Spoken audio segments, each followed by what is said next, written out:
નમસ્કાર દર્શક મિત્રો, આપની સાથે હું ભગવતી વિશાવડિયા અબ તક બુલેટિનમાં આપનું હાર્દિક સ્વાગત કરું છું। વિસ્તૃત સમાચારો જોતા પહેલા જોઈએ આજની મુખ્ય હેડલાઇન્સ। ગુજરાતની રાજ્યસભાની 4 બેઠકો માટે 27 ફેબ્રુઆરીએ થશે મતદાન। રાજ્યમાં ફેબ્રુઆરીમાં ઠંડી વધવાની આગાહી, નલિયા 13.8 ડિગ્રી જ્યારે રાજકોટનું 15.2 ડિગ્રી તાપમાન નોંધાયું। વડાપ્રધાન નરેન્દ્ર મોદીએ વિદ્યાર્થી અને વાલીઓ સાથે કરી પરીક્ષા પે ચર્ચા। સમાચારો જોઈએ વિસ્તૃતમાં। ચૂંટણી પંચે રાજ્યસભાની 56 રાજ્યસભા બેઠકો પર ચૂંટણી તારીખોની જાહેરાત કરી દીધી છે। 15 રાજ્યોની 56 રાજ્યસભા બેઠકો પર 27 ફેબ્રુઆરીએ ચૂંટણી યોજાશે। ચૂંટણી પંચે જણાવ્યું કે 56 રાજ્યસભા સાંસદોનું કાર્યકાળ એપ્રિલ 2024માં પૂર્ણ થશે, જેના પર 27 ફેબ્રુઆરીએ સવારે 9 વાગ્યાથી સાંજે 4 વાગ્યા સુધી મતદાન થશે। નામાંકન ભરવાની છેલ્લી તારીખ 15 ફેબ્રુઆરી છે। ગુજરાતમાં પુરુષોત્તમ રૂપાલા, નારાયણ રાઠવા, અમીબેન યાજ્ઞિક અને મનસુખ માંડવિયાની સીટ ખાલી થશે। ચૂંટણી પંચના જણાવ્યા મુજબ રાજ્યસભાની 56 બેઠકો પરની ચૂંટણી માટે 8મી ફેબ્રુઆરીએ નોટિફિકેશન જારી કરવામાં આવશે। ઉમેદવારી પત્ર ભરવાની છેલ્લી તારીખ 15 ફેબ્રુઆરી છે અને ઉમેદવારી પત્ર ચકાસણી કરવાની તારીખ 16 ફેબ્રુઆરી, જ્યારે ઉમેદવારી પાછી ખેંચવાની તારીખ 20મી ફેબ્રુઆરી નિર્ધારિત કરાઈ છે। ગુજરાતમાં ફરી ઠંડી વધી છે। કાતિલ ઠંડીથી જાણે હિમયુગ આવ્યો હોય તેવું અનુભવાઈ રહ્યું છે। ગુજરાતમાં ફરી એકાએક ઠંડીનું જોર વધ્યું છે। 13.8 ડિગ્રી સાથે કચ્છનું નલિયા સૌથી ઠંડુગાર શહેર બન્યું છે, તો ગુજરાતના અન્ય શહેરોમાં પણ ઠંડીનો પારો ડાઉન થયો છે। ગાંધીનગરમાં 11 ડિગ્રી, અમદાવાદમાં 13.9 ડિગ્રી, રાજકોટમાં 15.2 અને ડીસાનું 14 ડિગ્રી તાપમાન નોંધાયું છે। હવામાન વિભાગની આગાહી અનુસાર આગામી 3 દિવસ ગુજરાતનું વાતાવરણ સૂકું રહેશે, તેમાં કોઈ બદલાવ નહીં આવે અને 5 થી 6 દિવસ તાપમાન યથાવત રહેવાની હવામાન વિભાગની આગાહી છે, તો અમુક જગ્યાએ 1 થી 2 ડિગ્રી તાપમાન વધી શકે છે।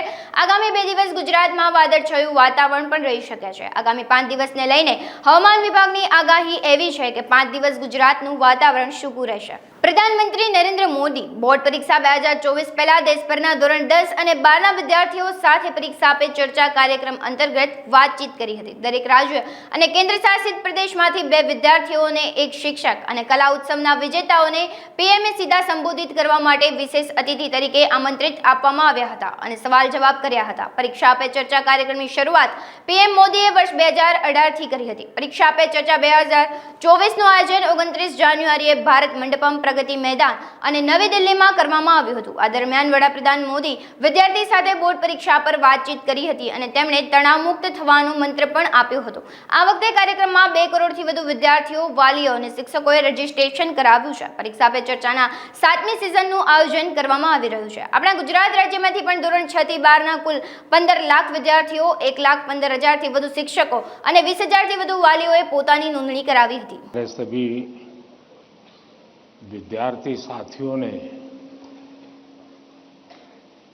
कुछ न कुछ इनोवेशन किए हैं, अलग अलग प्रकार की ये सुबह शाम जो कमेंट्री चलती है, रनिंग कमेंट्री, और कभी माँ थक जाते हैं तो पापा की कमेंट्री शुरू होती है, कभी पापा थक जाते हैं।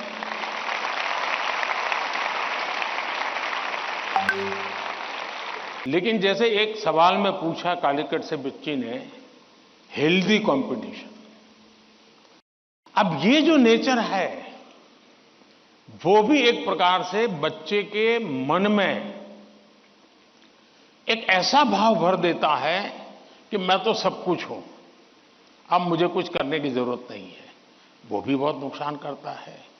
सचमुच में तो हमें अपने दोस्त में से सबके सब जो आगे चले गए थे वो भी पीछे आए, जो दौड़ रहे थे वो भी रुक गए, पहले उन सब ने उसको खड़ा किया और फिर दौड़ना शुरू किया।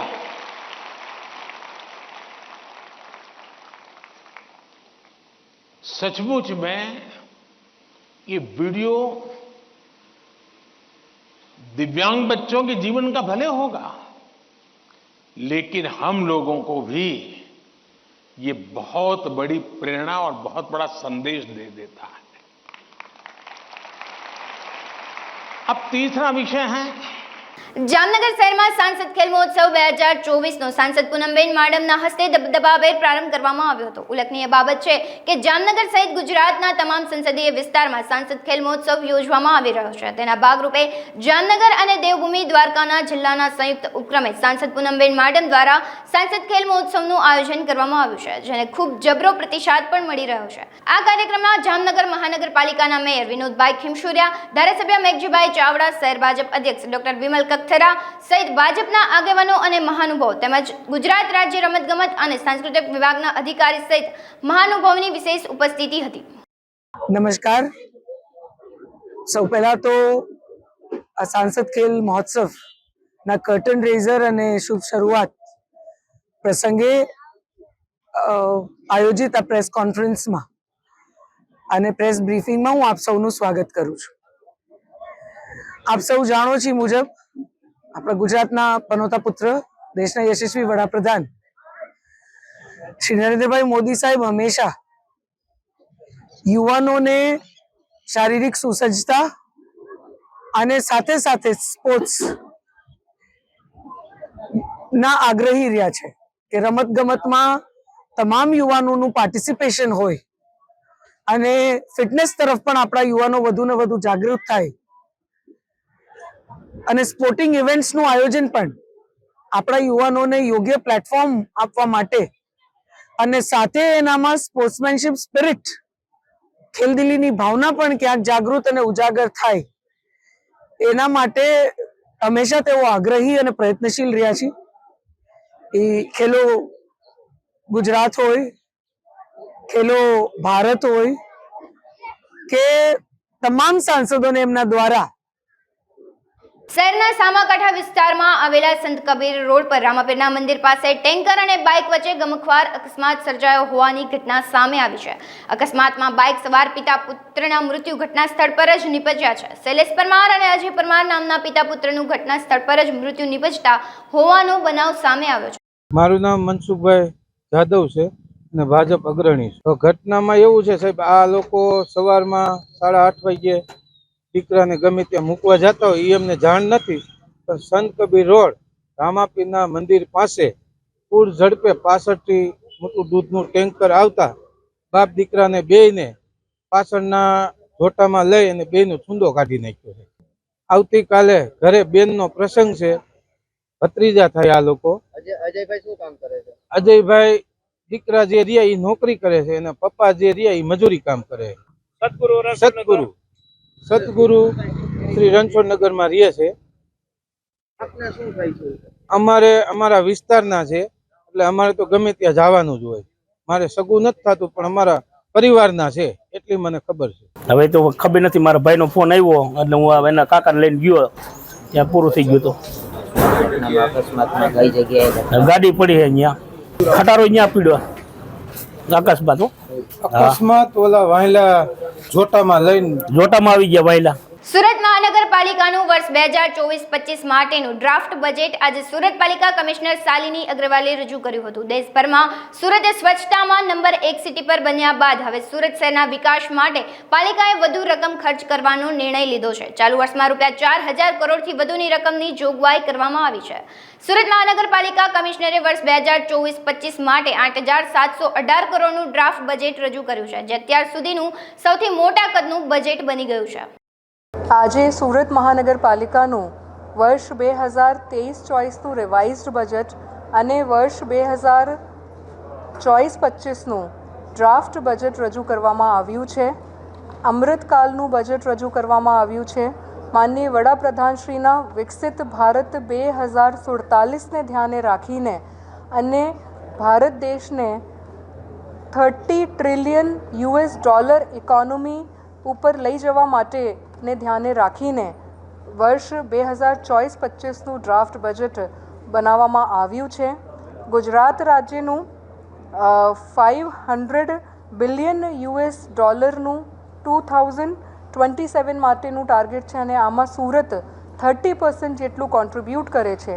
એટલે આ બધી બાબતોને ધ્યાને રાખીને સુરત શહેર તેજ ગતિથી આગળ વધે, વર્લ્ડ ક્લાસ ઇન્ફ્રાસ્ટ્રક્ચરની દિશામાં આગળ વધે, સસ્ટેનેબલ સિટી ઓફ ટુમોરો અને most liveable city of tomorrow તરીકે સુરત શહેર અર્બન મોડલ ગવર્નન્સના ક્ષેત્રમાં સમગ્ર દેશમાં જ નહીં પણ આંતરરાષ્ટ્રીય સ્તર એક મોડલ બને, આ બધી બાબતોને ધ્યાને રાખીને સુરત મહાનગરપાલિકાનું બજેટ રજૂ કરવામાં આવ્યું છે. આમાં 8,718 કરોડનું વર્ષ 24-25નું ડ્રાફ્ટ બજેટનું કદ છે. કેપિટલ એક્સપેન્ડિચરમાં 4,121 કરોડ પ્રપોઝ કરવામાં આવ્યા છે, એટલે વિકાસલક્ષી કામો ઉપર ફોકસ કરવામાં આવ્યું છે. વિના કર દર વધારાનું બજેટ રજૂ કરવામાં આવ્યું છે. એનું મતલબ છે કે સમગ્ર બજેટ વિકાસલક્ષી, સર્વસમાવેશક વિકાસલક્ષી અને સર્વવ્યાપી વિકાસલક્ષી બજેટ રજૂ કરવામાં આવી રહ્યું છે. ઇન્કમ ઉપર ફોકસ કરવામાં આવી રહ્યું છે અને આત્મનિર્ભરતા ઉપર ફોકસ કરવામાં આવી રહ્યું છે, એટલે 5,025 કરોડનું રેવન્યુ ઇન્કમ સુરત મહાનગરપાલિકા મેળવે આ દિશામાં આ બજેટ રજૂ કરવામાં આવ્યું છે. Physical infrastructure, social infrastructure, human development ઇન્ડેક્સના સાથે સાથે એન્વાયરમેન્ટલ સસ્ટેનેબિલિટી ઉપર પણ ફોકસ થાય એ પ્રકારના કામોનું સમાવેશ કરવામાં આવ્યું છે અને સમાજના દરેક વર્ગના લોકોને આવરી લેવાતું બજેટ છે. આમાં મહિલાઓ, બાળકો, સિનિયર સિટીઝન્સ, શહેરી ગરીબો, દિવ્યાંગો અને બીજા તમામ વર્ગના લોકોના સર્વાંગી વિકાસ માટેનું આ બજેટ છે. પરફોર્મન્સ પણ બજેટના સાથે સાથે ડિલિવર થાય આ દિશામાં પણ એક નવું ઇનિશિયેટિવ આ બજેટમાં લેવામાં આવ્યું છે. રાજકોટમાં પારડી ખાતે ઘેડિયા કોળી ભવનનું ઉદ્ઘાટન થવા જઈ રહ્યું છે, જેને લઈ ઘેડિયા કોળી સમાજ દ્વારા આગામી 31મી જાન્યુઆરી અને બુધવારે પારડી ખાતે સમાજના લોકોનું સ્નેહ મિલન અને સંતવાણીનું આયોજન કરવામાં આવ્યું છે. આ પ્રસંગે સામૈયા, દીપ પ્રાગટ્ય, ભોજન સમારંભ, ઉદ્ઘાટન વગેરે જેવા કાર્યક્રમો યોજાશે. આ પ્રસંગે લોકપ્રિય ભજનીક કલાકાર લલિતાબેન, વિજયભાઈ મોકરિયા વગેરે કલાકારોએ હાજરી આપશે. આ ઉપરાંત સમાજના સંતો, મહંતો, સંસદ સભ્યો, ધારાસભ્યો વગેરે પણ હાજર રહેશે. આ અંગે વધુ વિગતો ઘેડિયા કોળી સમાજના આગેવાનોએ અબ તક મીડિયા હાઉસની મુલાકાત લઈ પૂરી પાડી. મારું નામ કેશુભાઈ ભુવા. અમે ઘેડિયા કોળી સમાજ સાપર વેરાવળ પારડી ટ્રસ્ટ ચલાવીએ છીએ અને અત્યારે અમારે 31 તારીખે જે છે રાજકોટની આજુબાજુના વસતા બધા અમારા ઘેડિયા કોળી સમાજ વતી આખું પારડીની અંદર એક સમાજનું ભવનનું છે ને નિર્માણ થયું છે. હવે એ સમાજનું અત્યારે કમ્પ્લીટ વાડી થઈ ગઈ છે, તો એનું ઉદ્ઘાટન 31/1 રાખેલું છે 5 વાગે અને રાતે લોક ડાયરાનું આયોજન છે. તો જાહેર જનતાને અમે છે ને આમંત્રણ આપીએ છીએ કે જાહેર જનતા આપણે લલિતાબેન ઘોડાદરા અને વિજય મોકરિયા અને અર્જુનભાઈ જાંબુચા આ લોક ડાયરાના કલાકાર છે, તો બધા જાહેર જનતાને આમંત્રણ આપીએ. વેરાવળ ગીર સોમનાથના જે સાંસદ સભ્ય રાજેશભાઈ ચુડાસમા, પછી વિમલભાઈ ચુડાસમા, ભગવાનજીભાઈ કરગઠિયા, દેવાભાઈ માલમ અને માજી બધા ધારાસભ્ય અને ખેડ વિસ્તારના ટોટલી સરપંચ, ઉપસરપંચ, તાલુકા પંચાયતના સદસ્યો, જિલ્લા પંચાયતના સદસ્યો અને આગેવાનો બધા આ વાડીનું ઉદ્ઘાટન છે એટલે બધા ઉત્સાહથી બધા આવવાના છે. અને કુંવરજીભાઈ બાવળિયા ભાઈ આવવાના છે. અને આ અમે જે વાડીનું નિર્માણ કર્યું છે તે ખેડ વિસ્તારના જે લોકો આવે છે, દર્દી છે, કોઈ વિદ્યાર્થીને પરીક્ષા દેવા માટે, લક્ષ્ય અમારું એ છે કે ભાઈ એ વિદ્યાર્થી જે પરીક્ષા દેવા આવે છે તો 1-2 દિવસ એને રહેવું હોય તો એ રહી બી શકે છે. અને દર્દી જે કેન્સરના દર્દી છે 2-5 દિવસ એને જે શેક દેવાના હોય એના માટે પણ આ ઉદ્દેશથી અમે આ વાડીનું નિર્માણ કર્યું છે. અને કોઈ નાના મોટા પ્રસંગ હોય એ બી કરી શકે.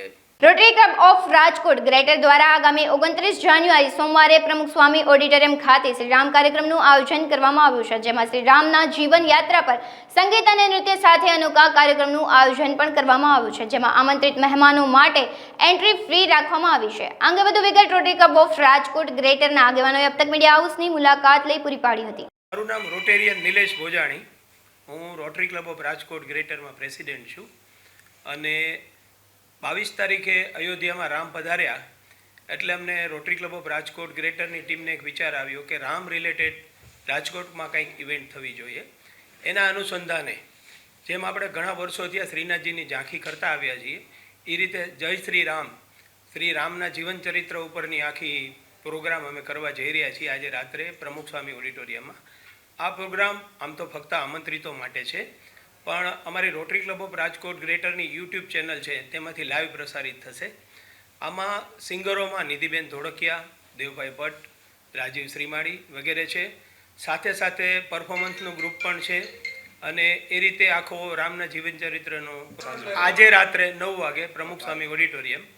અને સાથોસાથ અમે યંગ લોકોને પણ ઇન્વાઇટ કર્યા છે અને તેમજ સદભાવના વૃદ્ધાશ્રમ એનું જે વાગુદળ કેમ્પસ છે ત્યાંથી અમે આશરે લગભગ 70 વૃદ્ધોને ત્યાં લઈ આવવાના છીએ અને પાછા મૂકવા પણ જવાના છીએ. એટલે એ લોકો પણ આ શ્રી રામને રિલેટેડ પ્રોગ્રામનો આનંદ લે એવો અમારો પ્રયત્ન છે.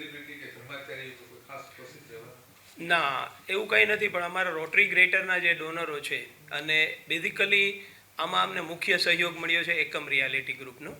એ લોકો આવે. જામનગરમાં લાલ બંગલા સર્કલ ખાતે અખિલ ભારતીય સફાઈ મજદૂર કોંગ્રેસ યુનિયન અને પાવર લાઇન કર્મચારી દ્વારા પાવર લાઇન કાપની સામે વિરોધ કરવામાં આવ્યો છે. અખિલ ભારતીય સફાઈ મજદૂર કોંગ્રેસ યુનિયનના કર્મચારીના જણાવ્યા અનુસાર પાવર લાઇન કંપની દ્વારા પગાર સ્લીપ ન આપવામાં આવતા સફાઈ કામદારોમાં અસંતોષ જોવા મળી રહ્યો છે. મહાનગરપાલિકાના કંટ્રોલિંગ ઓફિસરના નામે નારા લગાવી સફાઈ કર્મચારીઓએ વિરોધ કર્યો હતો. આ વિરોધ પ્રદર્શનમાં 140 થી વધુ સફાઈ કર્મીઓ ધરણા પર બેઠા છે. સફાઈ કામદારોએ વધુમાં જણાવ્યું હતું કે મનપા દ્વારા માંગ સ્વીકારવામાં નહીં આવે તો ઉગ્ર આંદોલનની ચીમકી પણ ઉચ્ચારી હતી.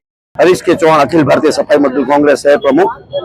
આજે અમે પાવર લાઇન કંપનીના જે ધારણાનો પ્રોગ્રામ કરેલ છે, અમે આજે છેલ્લા 1 વર્ષથી પાવર લાઇન કંપનીના માલિકને તથા અધિકારીઓને, કોર્પોરેશન જે ખરેખર મેન માલિક છે એ લોકોને અમે આ કામદારોની રજૂઆત કરીએ છીએ કે ભાઈ આ લોકોના જે મેન મુદ્દો પગાર સ્લીપ, પછી ઈપીએફના પૈસા જે કાપી લેવામાં આવે છે પણ એમના ખાતામાં જમા કરવામાં આવતા નથી, પછી જે લોકોને નોટિસ દીધા વગરના છૂટા કરી દીધા છે અને એ 8, 10, 12 વર્ષ નોકરી કરતા હોય અને 1 કે 2 દિવસનો આવે એટલે છૂટા કરીને ટર્મિનેશન લેટર દીધા વગર છૂટા કરી નાખે એવી અમે રજૂઆત કરી છે. પણ ન તો સરકારી કર્મચારીઓ અમારા જે અધિકારી છે વરણવા સાહેબ કે કોઈ અમારું સમાધાન કરવા માંગતા નથી કે મનોજ પરીખને બોલાવીને કોઈ જાતનું સમાધાન કરવા માંગતા નથી. આજે પગાર સ્લીપ માંગવાનું કારણ એક જ છે કે 30 દિવસ કામગીરી કરાવે, 31 દિવસ કામગીરી કરાવે છે અને 26 દિવસનો પગાર દેવાના બદલે 22 દિવસનો પછી અમારું સમાધાન કરવામાં નહીં આવે તો અમારે સામૂહિક આત્મવિલોપન કરવાની ધમકી અમે કરશું બધા સાથે મળીને.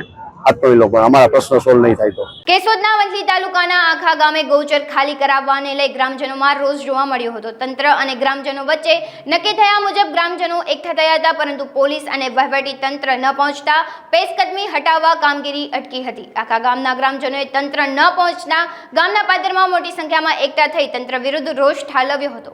ગ્રામજનો દ્વારા 700 વીઘા ગૌચરની જમીન પર પેશકદમી બાબતે તંત્રને અનેક વખત રજૂઆત કરવામાં આવી છે. સુલેમાનભાઈ હુસેનભાઈ દલ, સરપંચ શ્રી, આખા ગામ, જુનાગઢ જિલ્લાના આખા ગામ, વંથલી તાલુકાના. મારા પત્ની સરપંચ છે. આ ગૌચર ખાલી કરાવવા બાબતે અમે આ બધી કાર્યવાહી કરી છે. પછી ગ્રામસભા બોલાવી ગામના લોકોને ભેરા કરી અને અમે બધા સાથે મળી અને આ ગૌચરને છૂટું કરાવવા બાબતે પ્રયત્ન કર્યા છે. અને આજ રોજ અમારે આ તારીખ હતી એ તારીખે છૂટું કરવાનું હતું, પણ તંત્ર ન આવવાના કારણથી અમે આ તળે સનોયેલને ઊભા છીએ. કેટલી પેશકદમી હતી અને તંત્રમાં કયો વિભાગ ગેરહાજર રહ્યો? ગેરહાજરમાં બધા અત્યારે ગેરહાજર છે. મામલતદાર, પોલીસ, ટીડીઓ, પોલીસ, મામલતદાર, કોઈ પણ તંત્ર હાજર નથી. કેટલા વીઘા પેશકદમી? પેશકદમી 700 વીઘાની. મારું નામ છે લખમણ મેણન ડાંગર. આજ આખા ગામમાં અમે ઘણો સમય પહેલા 2-3 ગામ સભાની અંદર ઠરાવ લીધા, પછી બધાએ સંપૂર્ણ એક સાથે મળી અને ખાલી કરાવવાનો પ્રયત્ન અમારો ઘણા વર્ષોથી હોય છે.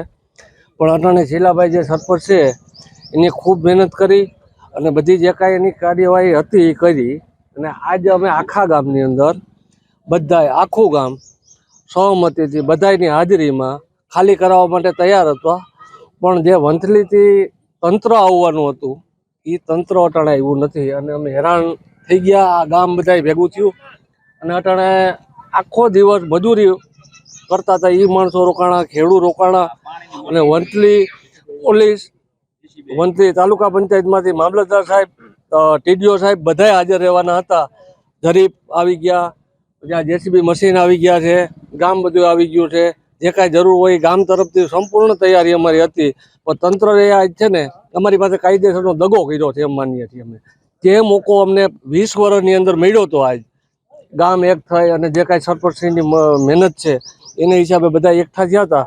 પણ તંત્રએ અમને આજ છે ને મોટે પાયે છે ને ફટકો માર્યો છે. હિંમતનગર નગરપાલિકા ડમ્પિંગ સાઇટનો કચરો એકત્રિત કરી કોલસો બનાવી ઇન્ડસ્ટ્રીમાં આપશે. વર્ષોથી શહેરની ડમ્પિંગ સાઇટ પર લાખો ટન કચરો પડી રહ્યો છે, ત્યારે પાલિકા દ્વારા સુરતની એક એજન્સીને 8000 ચોરસ કિલોમીટર જમીન ભાડે આપી છે. જે જમીનમાં 7 કરોડના ખર્ચે પ્લાન્ટ રાખવામાં આવ્યો છે, જે ગુજરાતમાં સૌપ્રથમ પ્લાસ્ટિક મિશ્રિત લાકડાના કોલસો જેવો અને ઝડપી સળગી શકે તેવો કોલસો બનાવવા પ્લાન્ટ શરૂ કરાયો છે. જીપીસીબીની ગાઈડલાઈન મુજબ અહીં કેમિકલ નાખી કચરામાંથી કોલસો બનાવવાની કામગીરી હાથ ધરવામાં આવી છે, જેને લઈ પર્યાવરણને ફાયદો થશે. જ્યારે પ્લાસ્ટિક નિર્મિત કોલસો ગુજરાતના અન્ય સ્થળે આવેલા નાના ઉદ્યોગોને બળતણના ઉપયોગ માટે આપવામાં આવશે. પાલિકાને મહિને 21,000 ભાડા પેટે મળશે. સમગ્ર ગુજરાતની નગરપાલિકા દ્વારા જો આ પ્રકારે કામગીરી કરવામાં આવે તો ચોક્કસપણે શહેરમાંથી ગંદકીનો નાશ થઈ શકે છે. આ પ્લાન્ટમાં ઉદ્ઘાટનમાં જિલ્લા સાંસદ, સ્થાનિક ધારાસભ્ય, સમગ્ર નગરપાલિકાનો સ્ટાફ હાજર રહ્યો હતો. હિંમતનગર નગરપાલિકા દ્વારા BA પ્રેરણા ક્લીન અર્થ કંપની જે સુરતની કંપની છે તેના દ્વારા આ પ્લાન્ટ સ્થાપવામાં આવેલો છે. હિંમતનગર નગરપાલિકાએ એ કંપનીને આ જગ્યા આપેલી છે. એ કંપની દ્વારા લગભગ 7 કરોડ રૂપિયાનું ઇન્વેસ્ટમેન્ટ કરવામાં આવેલું છે. આ કંપની હિંમતનગર નગરપાલિકાની જે ડમ્પિંગ સાઇટ ઉપર લાખો ટન જે કચરો પડી રહેલો છે તે કચરામાંથી પ્લાસ્ટિક સેગ્રીગેટ કરી અને પ્લાસ્ટિકના ઇન્ડસ્ટ્રીયલ કોલ બનાવશે. એ કોલ ઇન્ડસ્ટ્રીઝમાં વપરાશે. એની અંદર જે ટોક્સિક ફ્રી નામનું જે કેમિકલ નાખશે એના કારણે એ પોલ્યુશન ફ્રી કોલસો બનશે અને હિંમતનગર નગરપાલિકાને એના દ્વારા દર મહિને 21,000 રૂપિયાની આવક થશે અને આ ડમ્પિંગ સાઇટ ઉપરનો જે કચરો છે એ દૂર થશે. હિંમતનગર શહેર એક સ્વચ્છ શહેર બનશે અને આદરણીય વડાપ્રધાનશ્રીનું જે આહવાન છે કે ભાઈ સ્વચ્છ શહેર અને સ્વચ્છ પર્યાવરણ, તો એ સાકાર થશે. આના દ્વારા નગરપાલિકાને અને શહેરની જનતાને બહુ મોટા આશીર્વાદરૂપ ફાયદો થશે. કોના દ્વારા પ્લાન્ટ ખુલ્લો મૂકવામાં આવ્યો આજે આ પ્લાન્ટ માનનીય સાંસદ શ્રી દીપસિંહજી રાઠોડ, અમારા લોકલાડીલા ધારાસભ્ય શ્રી વિરેન્દ્રસિંહ ઝાલા, સિદ્ધાર્થભાઈ પટેલ, વિજયભાઈ પંડ્યા અને નગરપાલિકાના તમામ સદસ્યો શ્રીઓએ હાજર રહી અને આ પ્લાન્ટને ખુલ્લો મૂક્યો છે. આજના સમયમાં જ્યારે કોન્ટામિનેટેડ પ્લાસ્ટિક, રિફ્યુઝ પ્લાસ્ટિકનો ભરાવો લેન્ડફિલ સાઇટ ઉપર થઈ રહ્યો છે, આ એક એવું પ્લાસ્ટિક છે કે જેનું રિસાયકલિંગ થતું નથી અને આપણે એને ભંગારમાં પણ નથી આપી શકતા. તો આપણી પાસે મિનિમલ ઓપ્શનના જમાનામાં આ એક ઓપ્શન અવેલેબલ છે કે જેમાં આપણે વેસ્ટમાંથી એનર્જી કન્વર્ઝન કરી શકીશું અને આ કોન્ટામિનેટેડ રિફ્યુઝ પ્લાસ્ટિકમાંથી આપણે ફ્યુઅલ બનાવવાનું છે. આ જ ટેકનોલોજીને આપણે નામ આપ્યું છે રિફ્યુઝ પ્લાસ્ટિક ડિરાઇવ્ડ ફ્યુઅલ. અને આ ફ્યુઅલનો ઉપયોગ આપણે સિમેન્ટ ક્લીનમાં કે જ્યાં generally petroleum, natural gas, petroleum coke વપરાય છે એમાં આપણે 5% દરે આ RDF ફ્યુઅલને મિક્સ કરી અને આપણે વાપરી શકીએ છીએ. તો ટૂંકમાં આ રીતે આપણે જે અશ્મિજન્ય બળતણ ઉપરનું આપણું ભારણ ઓછું કરી શકીશું અને સાથે સાથે આ કોન્ટામિનેટેડ પ્લાસ્ટિકથી વાતાવરણને થતા પ્રદૂષણથી આપણી ધરતીને બચાવીશું. અબડાસા તાલુકાના નલિયા ખાતે આવેલ શક્તિ સોસાયટીમાં બિરાજમાન બાપા સીતારામના 47મા પાટોત્સવનું આયોજન કરવામાં આવ્યું હતું. આ બાપા સીતારામની મડુલીમાં અનેક ધાર્મિક કાર્યક્રમો યોજાયા છે, જેમાં નવરાત્રી, જન્માષ્ટમી સહિતના કાર્યક્રમો આ મડુલીમાં ઉજવાતા હોય છે. દર વર્ષની જેમ આ વર્ષે પણ બહોળી સંખ્યામાં ભાઈઓ અને બહેનો તથા માઈ ભક્તો આ પાટોત્સવનો લાભ લઈ રહ્યા છે, જેમાં શોભાયાત્રા, યજ્ઞોત્સવ, મહાપ્રસાદ, સત્સંગ જેવા કાર્યક્રમો યોજાયા હતા. જન્માષ્ટમી હોય કે જેવી રીતે આપણા દરેક નવરાત્રિના પ્રસંગો હોય, દરેક પ્રસંગો ખૂબ જ ધામધૂમથી સર્વે સાથે મળી અને ભાવભેર ઉજવવામાં આવે છે. આજ રોજ સવારના ભવ્ય રવાડી સાથે બાપા સીતારામનું આખા ગામની અંદર ભ્રમણ કરાવી અને અહીં યજ્ઞ કાર્ય માટે આવી ગયા છીએ. હવે યજ્ઞ પૂર્ણ થયા બાદ મહાપ્રસાદનું પણ આયોજન છે, જેમાં સર્વે ભક્તો ભાગ લે છે. સુરત વરાછામાં ધોરણ 12માં અભ્યાસ કરતી 18 વર્ષની વિદ્યાર્થીની ઘરેથી સવારે સ્કૂલે જવા નીકળી હતી ત્યારે આરોપી ચિરાગ ખૂટે પીછો કરી રસ્તામાં ઊભી રાખી અને આજે મોડી કેમ આવેલ છે એમ કહી અડપલા કર્યા હતા, જેના કારણે યુવતી ગભરાઈ ગઈ હતી. આ સમગ્ર ઘટનાની સ્કૂલમાં શિક્ષિકાને વાત કરી હતી, જેના કારણે શિક્ષિકાએ સ્ટાફ સાથે સ્કૂલના ગેટ નજીકથી ચિરાગને પકડી પોલીસને હવાલે કર્યો હતો. સુરત શહેરના વરાછા પોલીસ સ્ટેશન ખાતે એક સ્કૂલમાં અભ્યાસ કરતી યુવતીની છેડતી બાબતની ફરિયાદ વરાછા પોલીસ સ્ટેશનમાં નોંધવામાં આવેલ છે. આ ગુના સંબંધે હકીકત એવી છે કે જે યુવતી જે પુખ્ત ઉંમરની છે અને પોતે ધોરણ 12માં અભ્યાસ કરે છે, તે પોતે સ્કૂલ જવા માટે નીકળી હોય છે ત્યારે થોડા દિવસ અગાઉ એક છોકરાએ તેની સાથે એની છેડતી કરેલી પરંતુ જે તે સમયે છોકરો સ્થળ ઉપરથી જતો રહેલો, જેથી યુવતીએ પોતે સુધરી જશે એવું વિચારી અને કોઈ પોલીસ સ્ટેશને જાણ કરેલી નહીં અને ફરિયાદ કરેલી નહીં. ત્યારબાદ ફરીથી આ છોકરાએ આ યુવતી પોતાની નાની બહેન સાથે સ્કૂલે જતી હતી તે વખતે જેડી રેસ્ટોરન્ટ પાસે સીટી મારી અને યુવતીની છેડતી કરતા આ વિદ્યાર્થીનીએ જે તે સ્કૂલમાં જાણ કરતા તેમજ આજુબાજુના વ્યક્તિઓને જાણ કરતા તાત્કાલિક પોલીસ પહોંચી ગયેલી અને સ્થળ ઉપરથી જ મસ્કરી કરનાર યુવકને પકડી પાડવામાં આવેલ છે અને હાલ તેને યુવતીની ફરિયાદ આધારે ગુનો નોંધી અને આરોપીની ધરપકડ કરવામાં આવેલ છે અને પોલીસ તપાસ ચાલુ છે. હાલ સમાચારોમાં બસ આટલું જ. વધુ સમાચારો જોવા માટે તમે જોતા રહો અબ તક. નમસ્કાર.